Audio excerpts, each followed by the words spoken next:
أعوذ بالله من الشيطان الرجيم. بسم الله الرحمن الرحيم.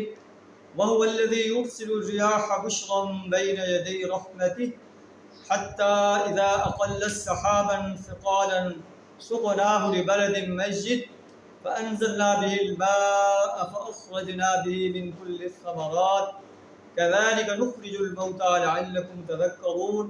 صدق اللہ العظیم.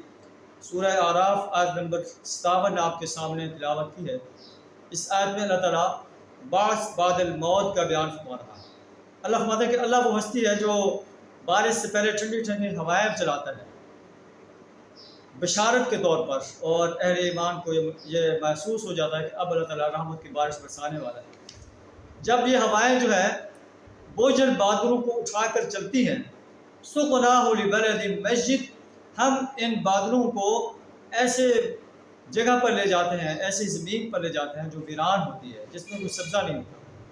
فانزلنا به الماء، اس پر ہم بارش برسا دیتے ہیں. فاخرجنا به من كل الثمرات، پھر اس مردہ زمین سے ہر قسم کے پھل جو ہے ہم نکال دیتے ہیں. كذلك نخرج الموتى لعلكم تذكرون، اسی طرح ہم مردہ انسانوں کو بھی زمین سے نکالیں گے.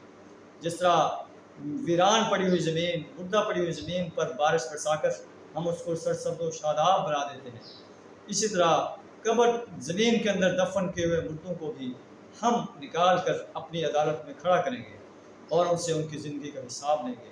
انہیں جوانی کہاں صرف کی، انہیں فرصت کے لمحات کہاں صرف کیے، انہیں مال کہاں سے کمایا اور کہاں خرچ کیا. اللہ کی عدالت میں اسے اپنی زندگی کے ایک ایک لمحے کا حساب دینا پڑے گا. اللہ سے دعا تعالیٰ ہمیں یوم حساب کے لیے تیاری کرنے کی توفیق عطا فرمائے. آخر دعوانا الحمدللہ.